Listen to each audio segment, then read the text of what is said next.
Cuando escudriño tu palabra, Señor Jesús, mi Redentor, entonces más profundo entiendo que sin ti yo polvo soy. Tú eres para mí la vid, yo pámpano para ti soy. No te avergüences, pues, ni del testimonio que has de dar de nuestro Señor, ni de mí su prisionero, sino al contrario, soporta conmigo los sufrimientos por el Evangelio, ayudado por la fuerza de Dios. 2 Timoteo 1:8. Padre de amor, en esta tarde te damos gracias, porque nos da la oportunidad de venir a escuchar tu palabra y dejar que tu palabra nos llene de vida. Te pedimos, Señor, que tu amor, tu inmenso amor, nos llene hoy con tu Santo Espíritu y tu palabra sea viva y eficaz. Háblanos, Señor, a cada uno y muéstranos nuestra propia realidad, nuestro corazón, nuestra vida y lo que quieres de nosotros. Te lo pedimos, Señor, en nombre de nuestro Señor Jesucristo, tu Hijo, que vive y reina por los siglos de los siglos. Amén.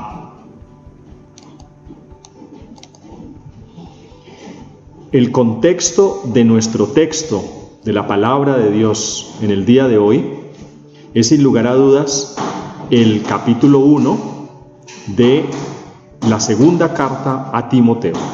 Recordemos que hemos iniciado esta lectura y nuestro propósito en el encuentro con la palabra es caminar de la mano del Espíritu Santo, leyendo comentadamente, de una manera comentada, la lectura de esta carta.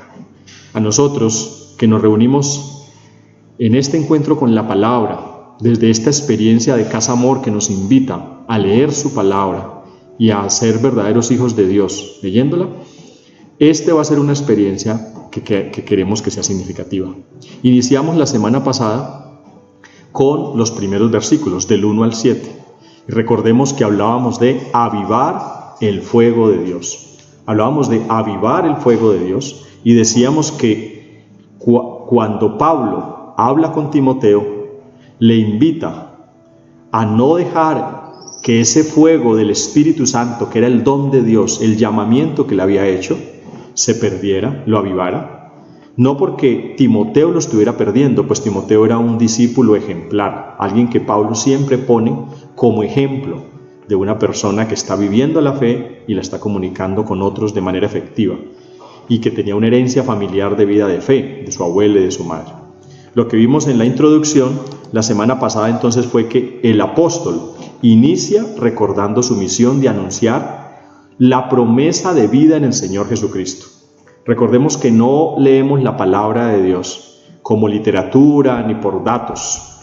Leemos la palabra de Dios para llegar a esa promesa de vida.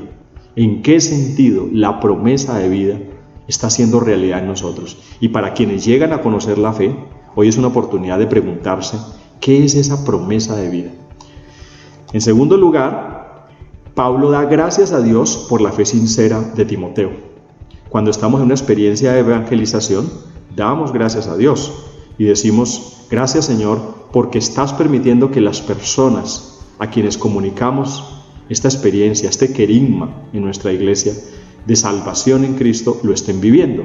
Entonces damos gracias a Dios porque no es una experiencia de logro personal, de mérito personal, no es el que más corra, sino el que se acoja, se entregue al Señor para vivir esa promesa de vida. En tercer lugar, Pablo exhorta a Timoteo a avivar el fuego, como decíamos, del Espíritu Santo, y le hablaba de que no hemos recibido un espíritu de cobardía, sino que hemos recibido un espíritu de fortaleza. Hablábamos de dunamis, la palabra griega, que significa dinámica, y de ahí viene dinamita, es decir, el creyente es una dinamita andante, tiene una fuerza de Dios para anunciar con esa fuerza, para vivir, para proclamar las grandezas de toda la creación, el sentido de toda la historia, en Cristo.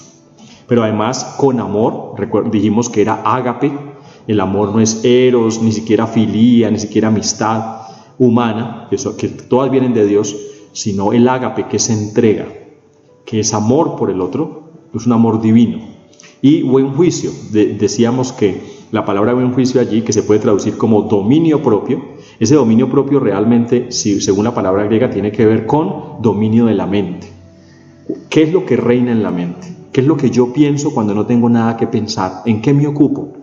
Y cuando hay dominio de la mente, cuando hay seguridad de la mente, en este caso en la palabra de Dios o en el Espíritu Santo de Dios, entonces mi vida procede en consecuencia. Ahora bien, invita luego a su discípulo a dar testimonio con valentía en medio de los sufrimientos que padecen por causa del Evangelio. Y es lo que nos ocupa la sección en el día de hoy. Dar testimonio con valentía. Hoy vamos a preguntarnos, ¿qué es esto de dar testimonio? ¿Qué sentido tiene? ¿Qué significa dar testimonio? ¿Cómo podemos dar testimonio realmente? Cuando hablamos de dar testimonio, ¿qué es lo que estamos haciendo?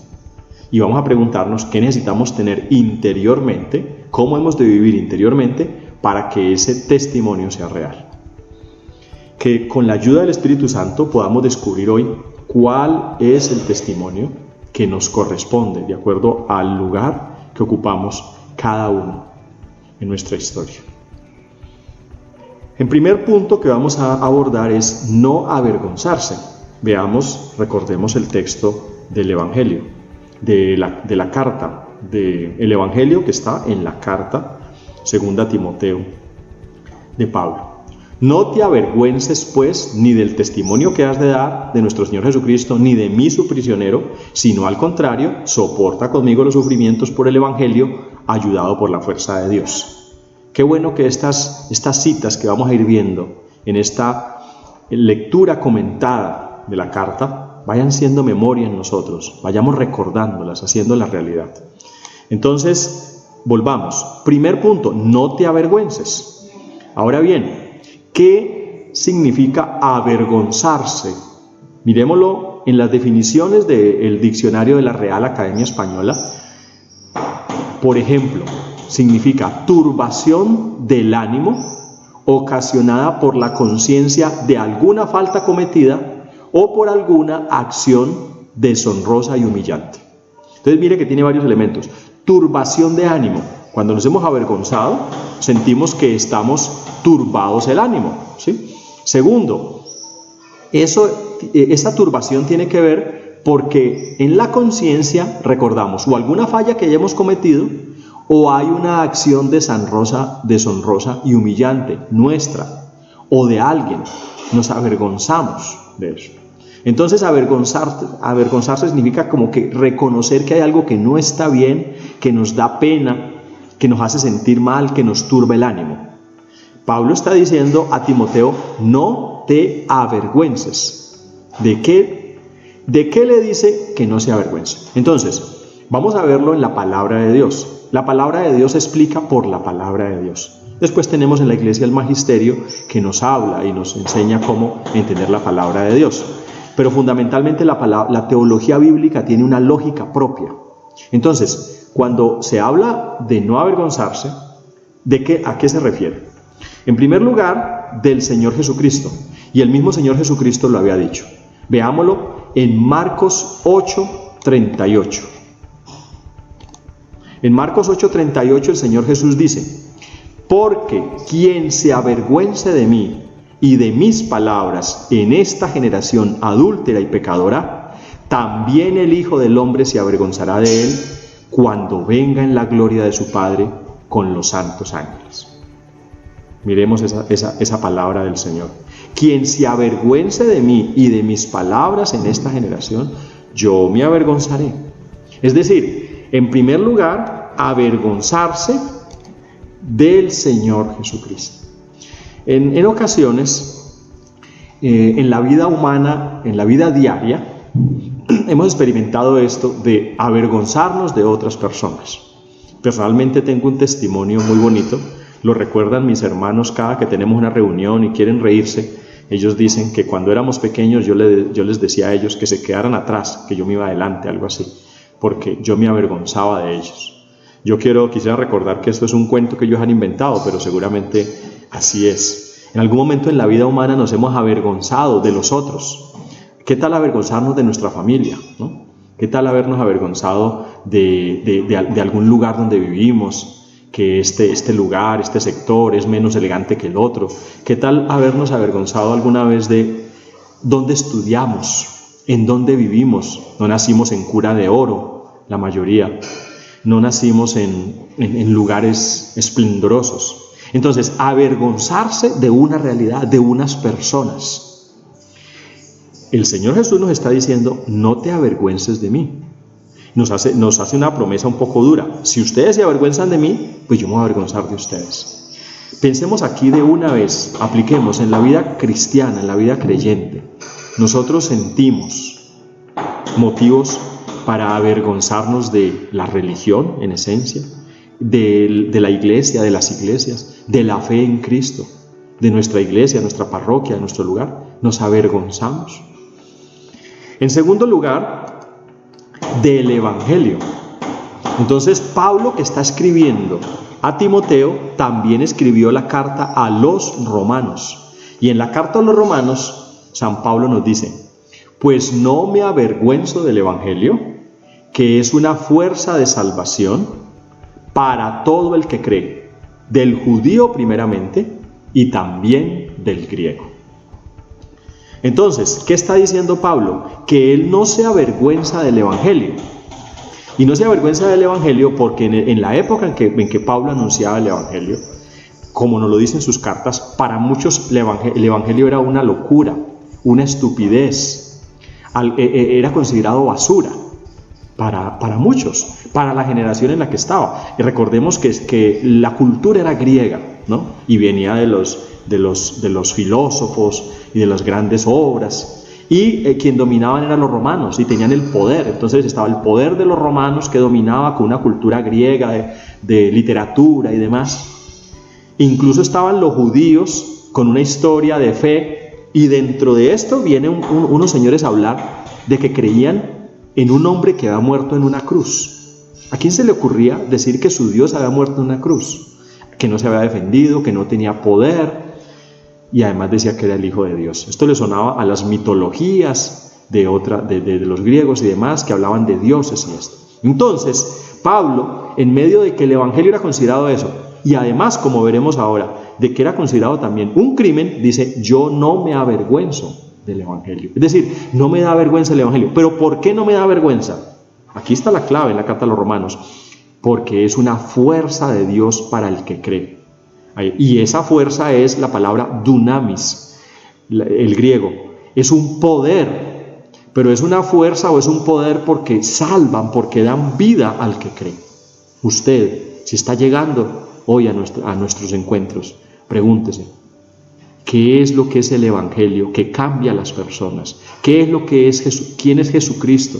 Que puede estar vivo y es proclamado como vivo por las personas, por los creyentes. ¿Qué es lo que pasa en las personas que empiezan a tener una nueva vida y a anunciar esa nueva vida? Es ese poder del Evangelio por el cual no habría que avergonzarse. Es que vemos a las personas yendo a la iglesia, orando, lo vemos a veces como que estuvieran perdidas en el mundo mientras los demás disfrutan el mundo. Pues no, los creyentes tienen esa fuerza y ese poder del Evangelio por el cual no se avergüenzan. Y una nueva aplicación, ¿será que nuestro Evangelio no es tan fuerte y por ello nos avergonzamos de él? ¿Y qué significa avergonzarlo? Pues no anunciarlo, no dar testimonio, como nos dirá hoy la palabra de Dios. En tercer lugar, no avergonzarse de sufrir por el Evangelio. Este es un nivel mayor, ¿sí? Una cosa es avergonzarse de Jesucristo. Algunos dicen, sí, yo creo en Cristo. Otra cosa es del Evangelio. Dicen, bueno, yo creo en Cristo, pero la verdad yo no soy como tan religioso, tan fanático. A mí déjeme así como con cierta distancia. Yo creo que Dios creó el mundo, etc. Bueno, eso es relativamente fácil. Incluso hasta decir que Jesús es hijo de Dios también es fácil.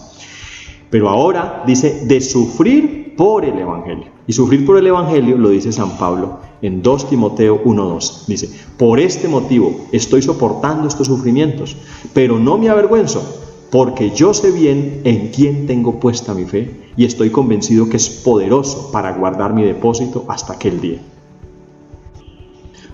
Podemos ver también que de parte de Dios no hay vergüenza por nosotros. Nuestro Señor no se avergüenza de llamarnos hermanos suyos. Nuestro Señor Jesucristo, la carta a los Hebreos nos dice que Él es nuestro hermano mayor. Y aquí lo dice en Hebreos 2:11. Pues tanto el santificador como los santificados tienen todos el mismo origen. Por eso no se avergüenza de llamarlos hermanos. Si el Señor no se avergüenza de nosotros, ¿tiene sentido que nosotros nos avergoncemos de Él, el Creador, el Dueño nuestro, el Salvador? También el Señor no se avergüenza de ser llamado el Dios de los creyentes, como normalmente lo dice al pueblo de Israel. Más bien aspiran a una mejor, a la celestial. Por eso Dios no se avergüenza de ellos de ser llamado Dios suyo, pues les tiene preparada una ciudad. Está hablando la carta de no una ciudad terrena, dice, más bien aspiran a una ciudad mejor. Cuando buscamos en este mundo un sentido para saber qué hacemos aquí, para dónde vamos, cuál es la razón de nuestra existencia, el Señor nos muestra que es en su plenitud, donde la figura es una ciudad, una vida plena. Y Él dice que no se avergüenza de ser llamado nuestro Dios, nuestro Creador. Entonces, ¿de qué sí habría que avergonzarse? ¿De qué tiene sentido que el cristiano se avergüence? Pues de sus acciones anteriores, de una vida sin sentido. Y lo dice en la carta a los Romanos, cuando nos habla, la carta a los Hebreos, que nos dice: ¿qué frutos cosechasteis entonces de aquellas cosas que al presente os avergüenzan? Pues su fin es la muerte. De aquello que hemos hecho, que hemos vivido, que hoy por hoy nos da vergüenza, ¿qué nos produjo? Dice que son frutos de muerte. ¿Qué es lo que nos da vida? Vida realmente. Como la mujer samaritana en el pozo, cuando Jesús le promete agua viva y le dice: tú sigues buscando esta agua que no quita la sed y siempre tendrás que buscar. Pues aquí esos frutos que cosechamos de esas acciones fueron siempre muerte, porque no nos daban verdadera plenitud, verdadera vida. Entonces Él no se avergüenza, nosotros deberíamos avergonzarnos de ellos. Entonces, además de no avergonzarnos, dice, recordemos la carta, lo que estamos trabajando hoy: no te avergüences pues ni del testimonio que has de dar de nuestro Señor, ni de mí su prisionero, sino al contrario, soporta conmigo los sufrimientos por el Evangelio, ayudado por la fuerza de Dios. Entonces, hemos visto que no hemos de avergonzarnos ni de Cristo, ni del Evangelio, ni de los sufrimientos, porque Dios no se avergüenza de nosotros, de llamarnos sus hijos, de ser sus hermanos, de prepararnos una vida plena, y que sí debiéramos avergonzarnos de nuestras acciones que no nos dan sentido y nos dan vida. Ahora bien, dice, no te avergüences sino del testimonio que debes dar. Entonces veamos a qué se refiere dar testimonio. El diccionario nos dice que testimonio es una prueba, justificación y comprobación de la certeza o la verdad de algo. Entonces, ¿qué implica dar testimonio? Si es prueba, justificación o certeza de algo, de una verdad. En primer lugar, para los creyentes era un delito predicar el Evangelio. Entonces, cuando Pablo le está diciendo a Timoteo, no te avergüences, sino que da testimonio, lo que le está diciendo es, vence diríamos hoy, el confort, la zona de confort de la vida, que sería en ese tiempo no hablar de Cristo Salvador en medio del Imperio Romano, cuando fueron perseguidos por los romanos, pero primero por los judíos, quienes no entendían pues que estos cristianos estuvieran llamando a Jesús Dios.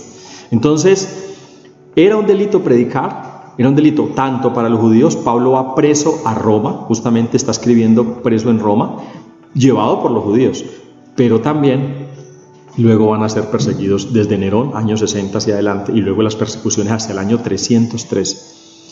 Quienes daban testimonio eran perseguidos. Cuando sacamos la voz en público para hablar, para decir, estamos expuestos a que eso sea recibido de una manera u otra.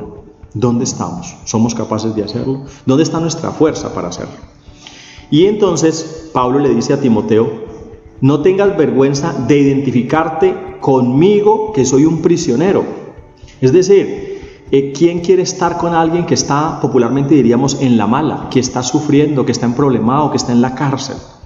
Tiene que haber un convencimiento profundo de que eso que él está viviendo es más grande. Y de Jesús, porque ello traería persecución. Entonces, ¿cuáles son las actitudes de los cristianos en esta época también? Y ustedes pueden pensar si hoy por hoy está sucediendo.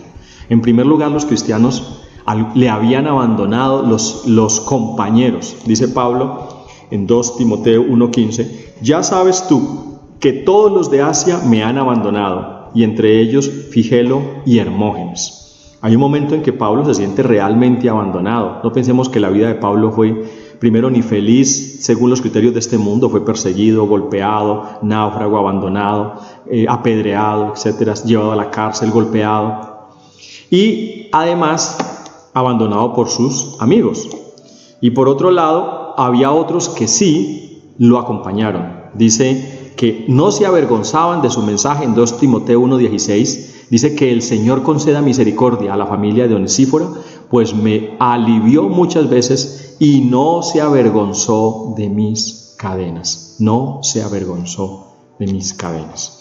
Entonces, el dar testimonio implica el no avergonzarse, el no tener miedo dentro de nosotros. Hablamos humanamente de respeto humano para hablarle a un vecino, para hablarle a un amigo, para comunicar algo que es de verdad fuerza en nuestra vida. De entrada había que preguntar qué tan fuerte es la vida de fe de Cristo Salvador, porque en esa dimensión de fortaleza será el anuncio. Piensen en los grandes misioneros, en las grandes misioneras, en los grandes evangelizadores, en los grandes santos que han llevado el evangelio a todo el mundo, e incluso los mártires, de donde viene la palabra testigo, martiría, como vamos a ver ahora. ¿Qué significa ser testigo? La Real Academia habla de que ser testigo es persona que presencia o adquiere directo y verdadero conocimiento de algo. Mire que va en relación con lo que estamos viendo de dar testimonio. Entonces, el testigo presencia, vive algo y, diríamos, no se avergüenza de decirlo porque es una experiencia real. Entonces, testigos en el Antiguo Testamento, ¿quiénes eran? El profeta ha sido escogido y enviado directamente por Dios. Como enviado por Dios, es un requisito en la experiencia del Antiguo Testamento para ser un testigo. Lo vemos en Jeremías, en su llamado. Me fue dirigida la palabra de Yahvé en estos términos: antes de haberte formado yo en el seno materno te conocía, y antes que nacieses te tenía consagrado. Yo, profeta de las naciones, te constituí. Yo dije: Señor Yahvé, mira que no sé expresarme, que soy un muchacho. Y me dijo Yahvé: no digas soy un muchacho, pues donde quiera que yo te envíe irás, y todo lo que te mande dirás. No les tenga miedo, que contigo estoy yo para salvarte. Oráculo de Yahvé. Entonces alargó Yahvé su mano y tocó mi boca y me dijo: Yahvé, mira que he puesto mis palabras en tu boca. Desde hoy mismo te doy autoridad sobre las gentes y sobre los reinos, para extirpar y destruir, para perder y derrocar, para reconstruir y plantar. El testigo en el Antiguo Testamento es el que tiene la experiencia de Dios. El profeta, Naví, es la palabra en hebreo, era alguien con una experiencia de Dios, con una comunión y comunidad con Dios. Y con esa intimidad con Dios podría anunciar a los demás, enviar un mensaje. Aquí Jeremías nos muestra cómo él ha recibido y ha tenido una experiencia de Dios. Y desde esa experiencia dice que toca sus labios, que perdona sus pecados, que lo limpia. Nosotros, hermanos y hermanas, tenemos esa experiencia. Esa experiencia se consigue con el tiempo, que es tiempo reloj, tiempo cronómetro, de dedicar al Señor. Después de que usted se acostumbre a tener un tiempo cronómetro real, luego puede estar orando todo el día, pero con un tiempo de palabra de Dios. Usted puede hacer muchas oraciones y está muy bien, y dentro de la experiencia devocional del creyente, pero la palabra de Dios no tiene reemplazo. Tenga la palabra de Dios en su vida, tenga esa experiencia como Jeremías de encuentro con el Señor, y podrá salir a anunciar y a derrocar. Y luego veremos con la historia de Jeremías que muchas veces fue golpeado, azotado, apedreado. Un día lo metieron en una cisterna y lo dejaron abandonado por anunciar ese evangelio, por anunciar la noticia de Dios. El pueblo de Israel escogido y llamado por Yahvé también es testigo. Ahora ya no es una sola persona, es el pueblo de Israel en general. Veámoslo en Isaías 43 del 10 al 12. Vosotros sois mis testigos, oráculo de Yahvé, y mi siervo a quien elegí, para que me conozcáis y me creáis a mí mismo y entendáis que yo soy. Antes de mí no fue formado otro Dios, ni después de mí lo habrá. Yo soy Yahvé y fuera de mí no hay Salvador. Yo le he anunciado, he salvado y lo he hecho saber. Y no hay entre vosotros ningún extraño. Vosotros sois mis testigos, oráculo de Yahvé, y yo soy Dios. Cuando hay un pueblo que tiene a un Dios, ese pueblo es testigo de ese Dios. Por eso el pueblo creyente es testigo del Señor. ¿Dónde está ese testimonio y cómo está ese testimonio en nuestra vida? Es la pregunta que el Señor nos hace. Luego, entonces, testigos en el Nuevo Testamento. Primero decíamos que la palabra martis y sus derivados, ¿no? Aparece 198 veces en el Nuevo Testamento, para darnos cuenta de la importancia del lugar que tiene martis, testigo, atestiguar, etc. Los discípulos de Jesús son testigos y enviados. Y hay entonces dos citas que nos permiten advertirlo. La primera está en Hechos 10, 39 al 43. Nosotros somos testigos de todo lo que hizo en la región de los judíos y en Jerusalén, a quien llegaron a matar colgándole de un madero. A este Dios lo resucitó al tercer día y le concedió la gracia de aparecerse no a todo el pueblo, sino a los testigos que Dios había escogido de antemano. A nosotros que comimos y bebimos con Él después que resucitó entre los muertos, y nos mandó que predicásemos al pueblo y que diésemos testimonio de que Él está constituido por Dios, juez de vivos y muertos. De este todos los profetas dan testimonio, de que todo el que cree en Él alcanza por su nombre el perdón de los pecados. El libro de los Hechos nos cuenta justamente cómo los discípulos, testigos del Señor, salieron a anunciar la resurrección. ¿Qué anuncian? La resurrección de Cristo, la buena nueva. Y ellos dicen que ellos son testigos. De hecho, para ser un discípulo, después que reemplazaron a Judas Iscariote, escogieron entre los que eran testigos. Pero Pablo va a decir después, yo también he visto al Señor. Y todo creyente que tiene experiencia de Dios es su testigo para anunciar las buenas nuevas de salvación. Y la última cita que tenemos es en 1 Juan 1:1-4.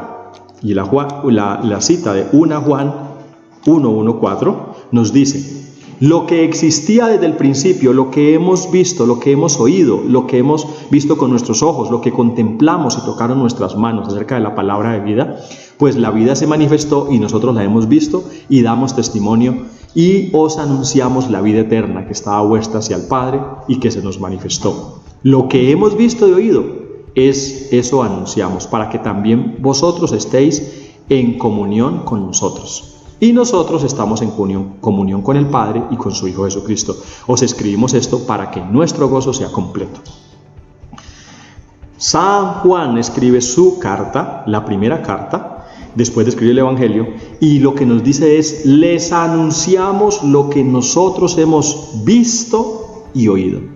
¿Han escuchado esta expresión? Estos ojos que se han de comer, estos ojos que se han de dañar, estos oídos. Con estos ojos hemos palpado. Él habla de la experiencia del Cristo vivo, terreno, porque los discípulos estuvieron con Él. Pero el creyente habla de esa experiencia y tendría que decir: esto que yo he vivido es lo que anuncio. Y miren lo que dice: para que su gozo sea completo. En algunas versiones dice para que su gozo o vuestro gozo, y en otras para que nuestro gozo. Es muy sencillo porque depende de los manuscritos, pero la interpretación tiene sentido en ambos casos. Cuando uno anuncia, tiene un gozo completo. No habría razón para que se crea en algo y no se anuncie. Y en segundo lugar, cuando se anuncia, para que el otro tiene gozo completo. El gozo completo es esa vida que nos da Dios cuando no nos avergonzamos de Él. Entonces, hermanos, hoy nos dice la palabra: el verdadero gozo del creyente es la palabra de vida que se hizo hombre en Jesucristo. Los llamados y enviados solo tienen gozo completo cuando dan testimonio del Evangelio sin avergonzarse ni temer los sufrimientos, como los mártires, quienes dieron su vida por la fe. Mártir viene de allí, de martis, martiría. El mártir es el testigo por excelencia, que fue tanto fue testigo que dio su vida por ello. Pidámosle a Dios: Padre Santo, ayúdanos con tu Santo Espíritu, con esta palabra, a ser verdaderos testigos, enviados apóstoles, para llevar tu mensaje sin miedo, sin avergonzarnos de ti. Te lo pedimos en Cristo Jesús, nuestro Salvador. Amén.